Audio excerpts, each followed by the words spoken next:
Recording started. 지금까지 우리는 기도론을 살피고 있습니다. 가장 먼저 기도의 정의를 살펴보았고, 기도의 근거를 살펴보았고, 기도의 필요성을 살펴보았습니다. 오늘은 우리가 기도의 요소에 대해서 살펴보도록 하겠습니다.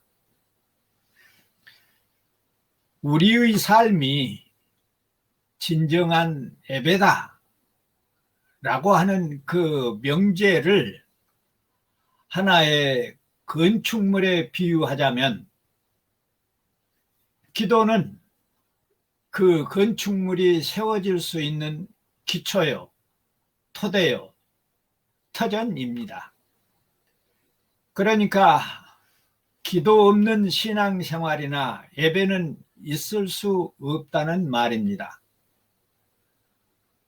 우리의 모든 삶의 예배는 기도로 시작하고 기도로 진행되며 기도로 마치도록 되어 있는 것입니다. 그래서 기도는 쉴 수 없는 영적 호흡이며 생명적 은혜를 얻는 통로입니다. 할 수만 있으면 옛 습성을 따라 살기를 포기하지 않고 사탄의 종노릇을 즐기는 어리석은 우리에게 예수 그리스도께서는 우리로 하여금 하나님을 아빠, 아버지라고 부를 수 있는 자격을 주셨습니다. 우리가 하나님을 아빠, 아버지라고 부르며 기도할 수 있는 자격을 얻었다고 해서 우리 마음대로 구하고 말하는 것이 아닙니다. 특별히 기도가 될 만한 요소가 있습니다. 그것은 첫째, 신앙 고백입니다. 예수를 그리스도로 믿는 것을 고백하는 것. 둘째, 감사와 찬양입니다. 받은 은혜를 감사하고 하나님의 영광과 권세를 찬양하는 것입니다. 셋째, 회개와 자복입니다. 자신을 쳐서 회개하며 죄를 자복하는 것입니다. 넷째, 하나님의 뜻을 구하는 것입니다. 하나님의 뜻을 구하는 간구. 인간의 욕심이나 나의 뜻을 구하는 것이 아니라 하나님의 뜻을 간구하는 것이 기도의 요소입니다. 마지막 다섯째로 도고입니다. 달리 말하면 중보 기도입니다. 이웃을 위하여, 이웃의 구원과 이웃의 생명을 위하여 중보하는 기도를 말합니다. 이런 5가지의 요소가 기도의 요소라 그렇게 말할 수 있습니다. 그러나 여기서 우리가 첫 번째 신앙 고백은 생략하도록 하겠습니다. 왜냐하면 신앙 고백인 사도신경은 그 내용이 방대하여 따로 시간을 내어 강해할 계획이 있기 때문입니다. 기도란 예수 그리스도에 의한, 예수 그리스도를 위한 영적 호흡이라는 것을 우리는 이미 앞에서 정리했습니다. 그러니 예수 그리스도께서 사람들을 통해 자기 자신을 구하는 것이 기도라 했습니다. 궁극적으로 기도란 예수 그리스도 하나님께서 사람을 통해 자신을 요청하신다는 것입니다. 그러므로 기도란 길이요, 진리요, 생명이신 예수 그리스도를 모시고 사는 사람에게 쉼 없이 계속해서 나타나는 자연스럽고 필수적인 당위이며 살아있는 생명의 호흡입니다. 그래서 기도하지 않는 사람은 걸어다니는 송장이요, 영적으로 죽은 사람입니다. 하나님은 우리에게 기도할 수 있는 자격증을 주셨습니다.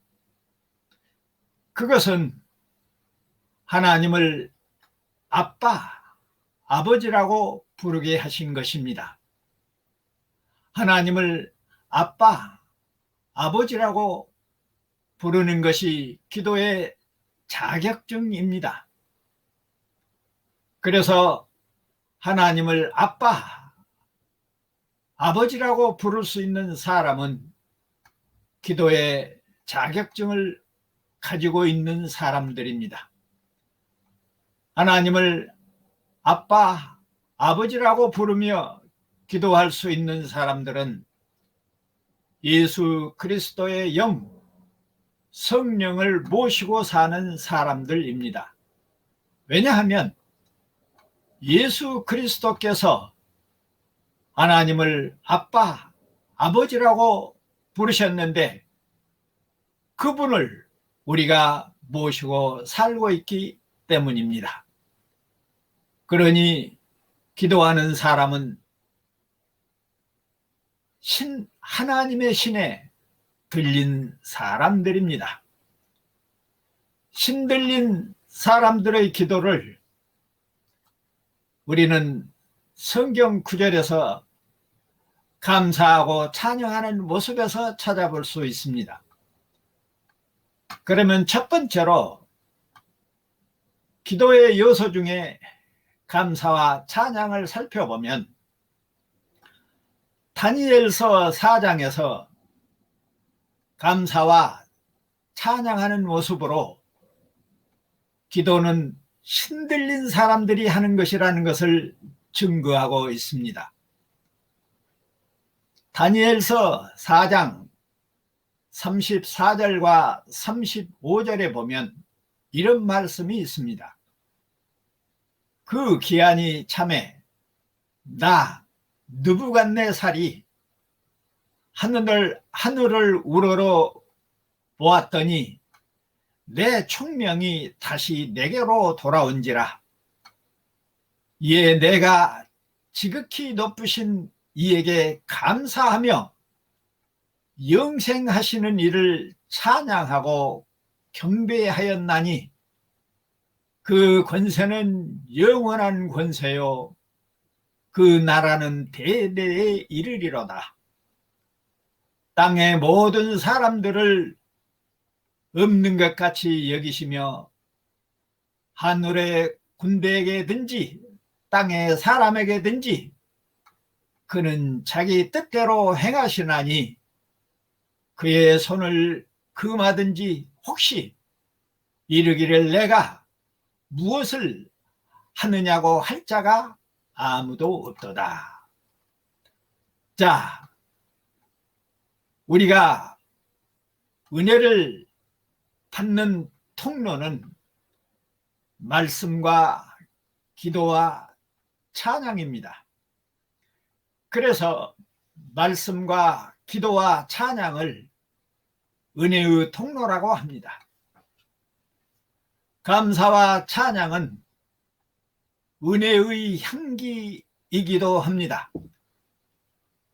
특히 찬양은 곡조가 있는 기도입니다.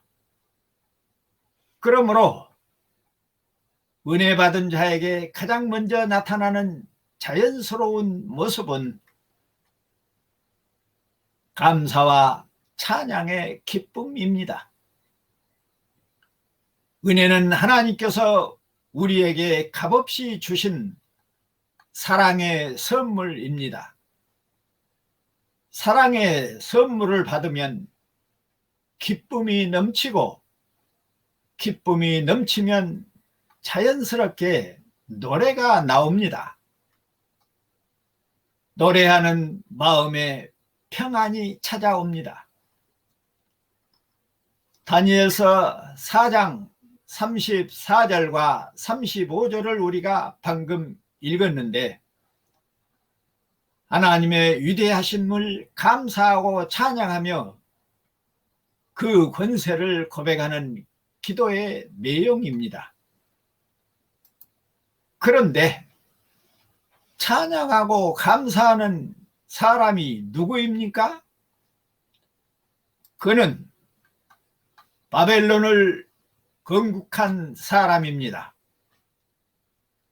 유다 왕국을 침략하여 예루살렘을 정복하고 솔로몬이 세운 성전을 파괴한 사람입니다.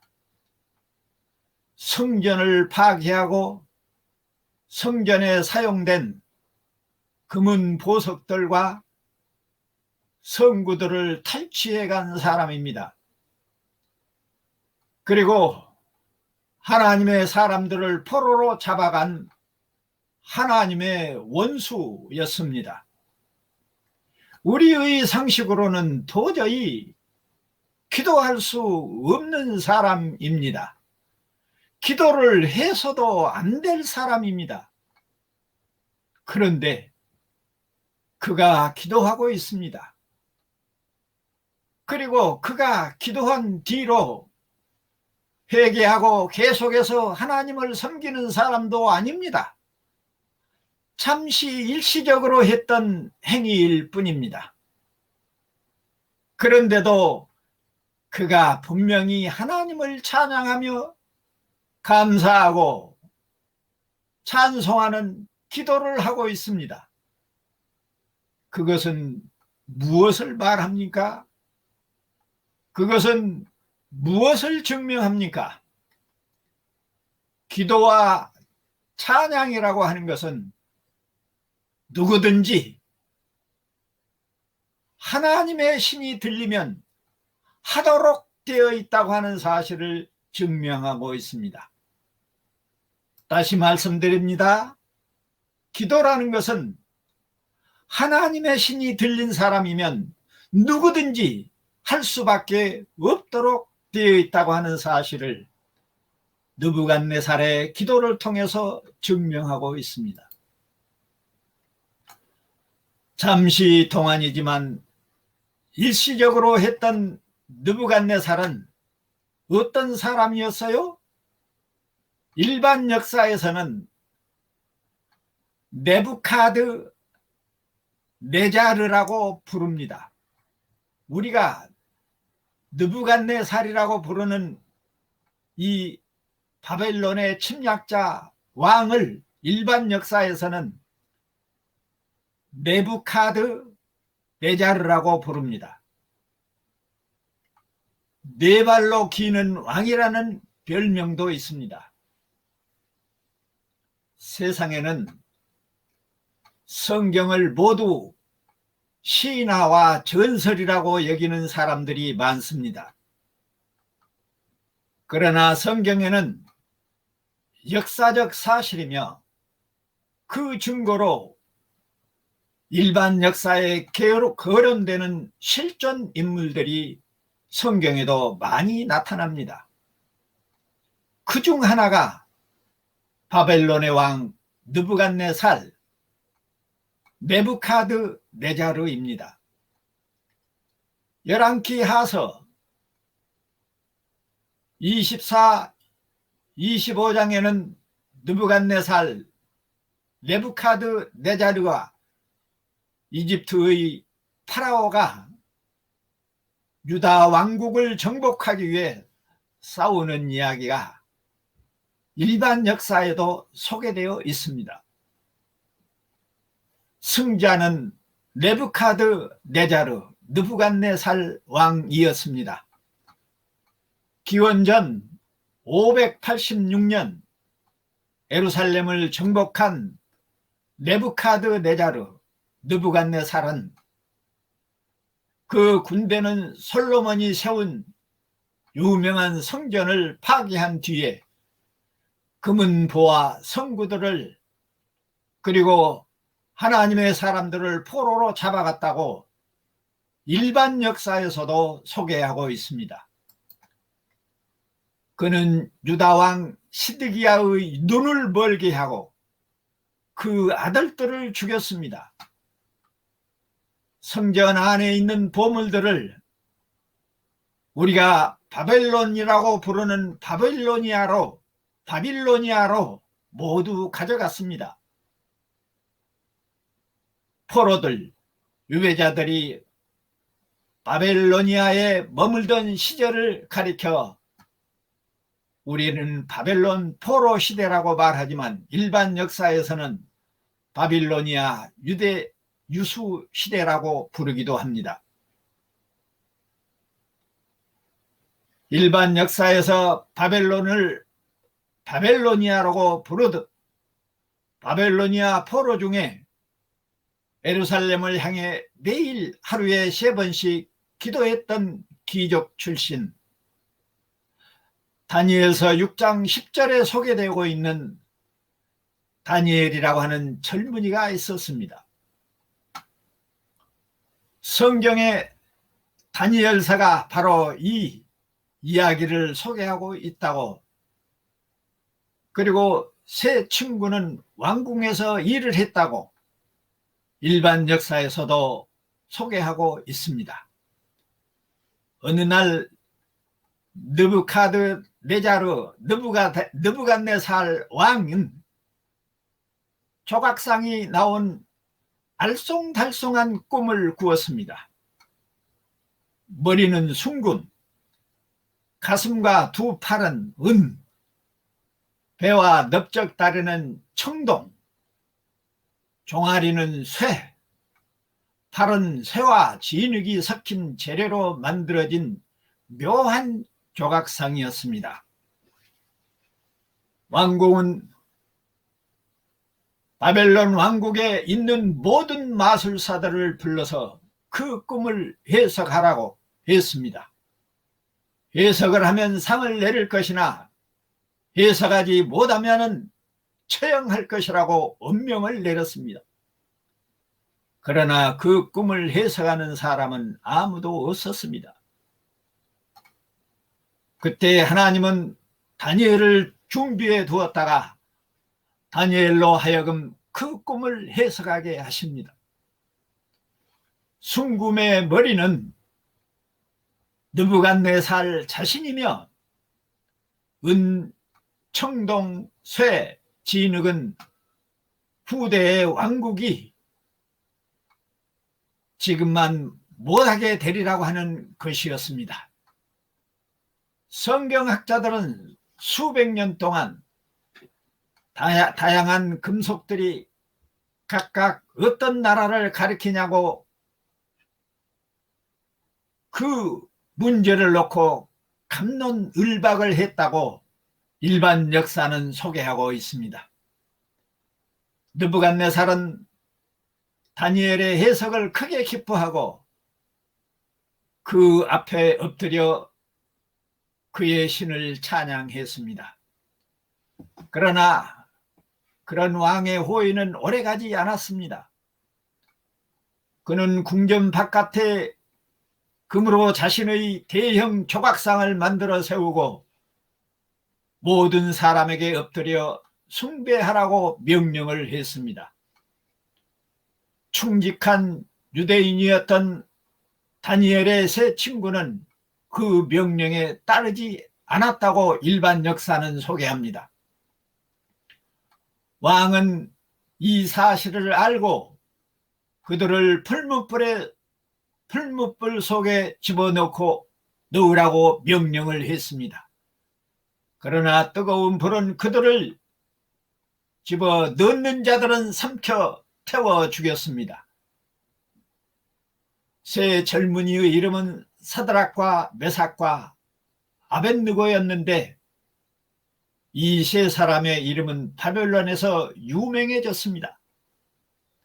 왜냐하면 그들은 풀무불 속에 기적같이 살아남았기 때문입니다. 그런데 사람들이 그 안에 들여다보니 또 한 사람이 더 있었습니다. 그 넷째 사람의 모양은 신들의 아들과 같았다고 다니엘서 3장 25절에서 말하는 것처럼 일반 역사에도 똑같이 소개하고 있습니다. 왕은 크게 놀라 신과 그 세 젊은이에게 관해 어느 누구도 발설하지 말라고 명령을 했다고 일반 역사는 말합니다. 느부갓네살은 다시 불가사의한 꿈을 또 꿉니다. 커다란 나무가 그늘을 들이우고 있는데 하늘에서 내려온 거룩한 자가 과일을 따는 꿈이었습니다. 다니엘은 또 꿈을 해석했습니다. 느부갓네살 왕은 장차 왕위를 잃고 짐승처럼 황야에 살면서 소처럼 풀을 뜯어먹게 되리라는 것이었습니다. 1년 뒤에 방대한 건축 사업이 진행되는 도중에 그 꿈은 실현되었다고 일반 역사는 소개합니다. 왕은 왕궁에서 쫓겨나 황야에서 살았습니다. 머리털이 독수리털과 같이 자랐고 손톱은 새 발톱과 같이 되었습니다. 몇 년 뒤 왕은 제 정신을 되찾고 신에게 감사하며 자신의 오만함을 인정했습니다. 그 내용이 오늘 우리가 살펴본 다니엘서 4장 34절과 35절의 내용입니다. 이 장면을 마지막으로 느부갓네살 왕은 성경에 다시 등장하지 않습니다. 그리고 일반 역사에서도 더 이상 언급이 없습니다. 역사가들은 느부갓네살이 기원전 605년에서 562년에 죄위했다고 기록하고 있습니다. 대규모 건축 사업을 일으켰다고도 소개합니다. 가장 위대한 건축물은 세계 7대 불가사의로 하나로 꼽힌 바벨로니아의 공중정원이라고 전합니다. 하지만 그는 다른 민족을 정복하고 억압했으며 성전을 약탈하고 불태웠다고 기록하여 전합니다. 유대인들은 그 일을 결코 잊지를 않았습니다. 느부갓네살 왕은 이교도 폭군의 완복한 전형이었기 때문입니다. 그가 다스린 제국은 곧 무너져 메대를 거쳐 바사, 즉 페르시아에게 정복이 되었습니다. 페르시아 바사왕 고레스는 유대인들이 고향으로 돌아가서 성전을 재건할 수 있도록 선처해 주었습니다. 훗날 이 지역은 헬라, 그리스의 알렉산더 대왕에게 정복이 됩니다. 알렉산더 대왕은 기원전 323년 느부갓네살 왕이 세운 궁전에서 죽었다고 전해지기도 합니다. 느부갓네살의 이야기, 특히 다니엘서에 나오는 대목은 오랜 세월에 걸쳐 화가들과 작가들의 관심을 끌었습니다. 시인이자 화가이었던 윌리엄 블레이크라는 사람은 머리털과 손톱, 발톱이 길게 자라 인간이라기보다는 짐승에 가까운 몰골의 미친 왕이 네 발로 기어가는 유명한 그림을 남겼습니다. 그래서 느부갓네살 왕은 네 발로 기는 왕이라는 별명을 가지게 된 것입니다. 위대한 오페라 작곡가 주세페 베르디는 주세페 베르디는 나부코에서 유대인의 바벨론 포로와 왕이 강기에 사로잡히고 회개하는 이야기를 포함시켰습니다. 그 밖에 성경에 어울리지 않는 낭만적인 이야기들도 남겼습니다. 순금 머리와 다양한 금속들로 된 조각상은 수많은 미술품들로 만들어졌습니다. 성경을 세계사의 밑그림으로 보고자 하는 독자들은 이 이야기에 큰 흥미를 느낀다고 전합니다. 세계 역사는 새 젊은이가 풀무불에 던져지는 장면은 특히 아이들이 좋아한다고 기록하고 전합니다.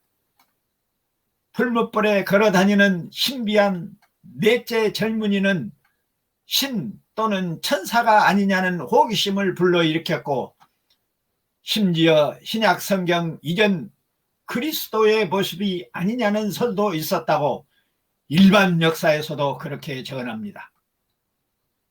일설에 따르면 새 청년의 노래라는 오래된 시의 바로 그 새 젊은이가 풀무 속에서 암송한 기도라고까지 전하기도 합니다. 우리가 두 번째로 살펴볼 내용은 다니엘서 6장에서 감사하는 모습이 소개되고 있습니다. 다니엘서 6장 10절에 다니엘이 조서에 왕의 도장이 찍힌 것을 알고도 자기 집에 돌아가서 입방에 올라가 예루살렘으로 향한 창문을 열고 전에 하던 대로 하루 3번씩 무릎을 꿇고 기도하며 그 하나님께 감사하였더라, 이런 기록이 있습니다.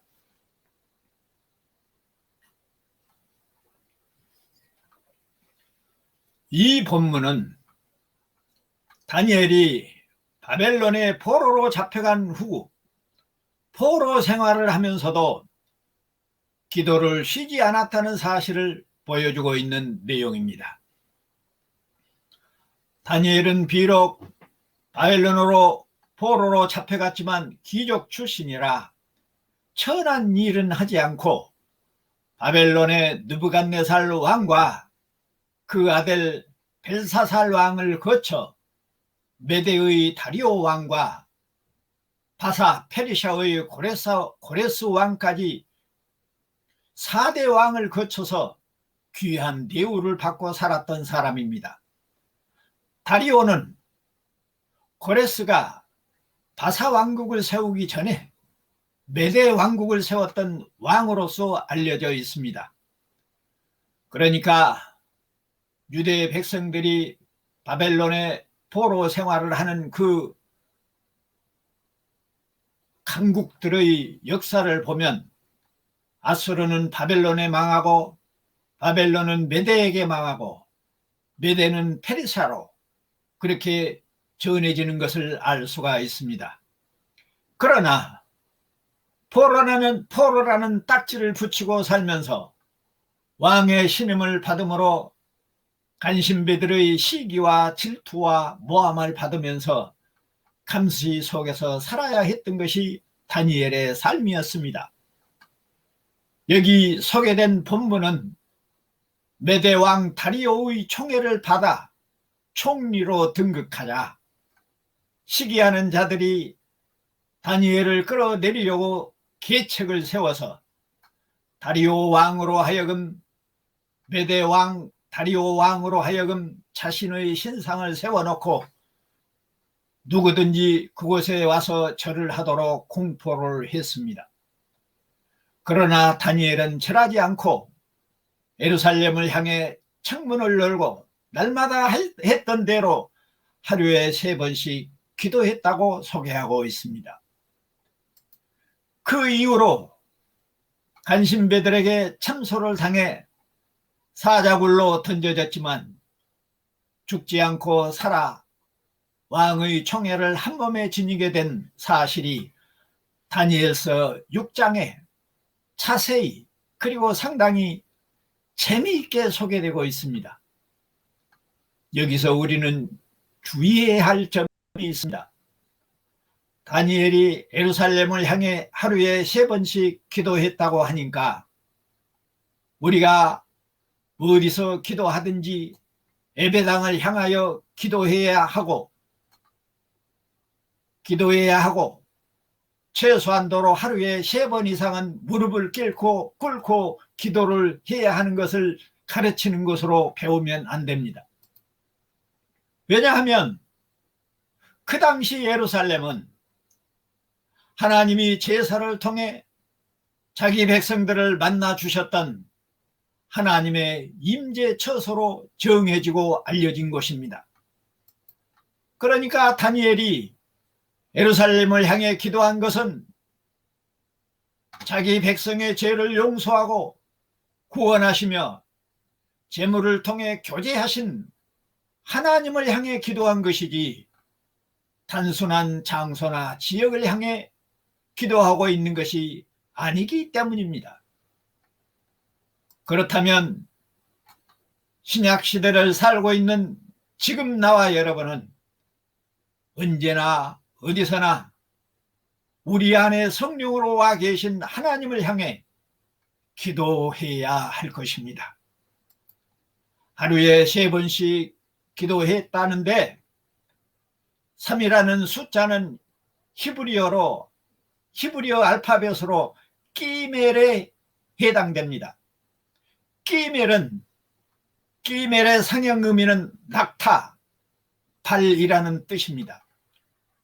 확장 의미는 운송, 운동, 생명력, 전도, 어머니, 삼위 하나님, 특히 성령, 온전함, 반복 등의 여러 가지 다양한 의미를 가지고 있는 말입니다. 숫자입니다. 그러므로 3번씩 기도했다는 것은 우리가 하루에 3번씩 생명을 보존하기 위해 식사를 했던 것처럼 기도는 삼위 하나님의 영적 호흡을 통해 생명을 얻고 보존하는 것이라 쉼 없이 삼위 하나님의 은혜를 구하는 영적 의미가 있는 것이지 하루에 3번씩 또는 3번 이상 기도해야 한다고 하는 횟수를 가리키는 표현이 아니라는 것입니다. 그리고 기도했다고 표현하지 아니하고 감사했다고 표현하고 있는 것도 언제나 어디서나 어떤 환경과 어떤 상황도 하나님께서 우리에게 주신 것으로 알고 아멘하며 믿음으로 받아들여져야 한다는 태도를 보여주고 있는 것입니다. 다시 말씀드립니다. 기도했다고 표현하지 않고 감사했다고 표현하고 있는 것도 언제나 어디서나 어떤 환경과 상황도 하나님께서 우리에게 주신 것으로 알고 아멘하며 믿음으로 받아들여져야 한다는 태도를 보여주고 있다는 것입니다. 그래서 빌립보서 4장 6절에서도 이렇게 기도할 것을 말씀합니다. 아무것도 염려하지 말고 다만 모든 일에 기도와 간구로 너희 구할 것을 감사함으로 하나님께 아뢰라. 이렇게 말씀하고 있습니다. 그러니 감사는 은혜 받은 자에게 나타나는 찬양과 함께 자연스럽게 나타나는 것이지 목사가 성도들에게 가르치고 강요하고 성경이 명령해서 나타나는 것이 아닙니다. 오히려 하지 말라 해도 감사와 찬양은 목숨을 걸고 나타나는 은혜의 향기요 표현입니다. 그러니 기도하라고 기도하려고 애를 쓰지 마십시오. 그렇게 해서 하는 기도는 정성과 치성을 드리는 것이 될지는 몰라도 성경이 가르치는 기도는 아닙니다. 기도하고 싶은 마음이 없는 것은 그 안에 하나님이 계시지 않는 증거이기도 합니다. 기도란 누가 하라 해서 하고 하지 말라 해서 안 하는 것이 아니라 자기 자신도 알지 못하는 사이에 자기 자신도 억제할 수 없는 폭발적인 현상입니다. 마치 솥단지에 속에 펄펄 끓는 물이 김을 참지 못하고 뿜어내듯이 터져 나오는 것이 은혜 받은 자의 감사와 찬양입니다. 그 은혜와 그 감사가 나와 여러분에게 임하시기를 축원합니다.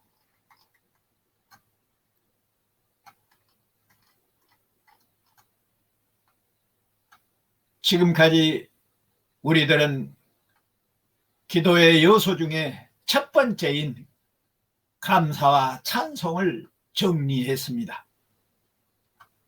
솥단지 속에 펄펄 끓는 물이 김을 참지 못하고 뿜어내듯이 자연스럽게 필수적으로 계속해서 뿜어나오는 것이 은혜 받은 자의 감사와 찬양이라는 것입니다.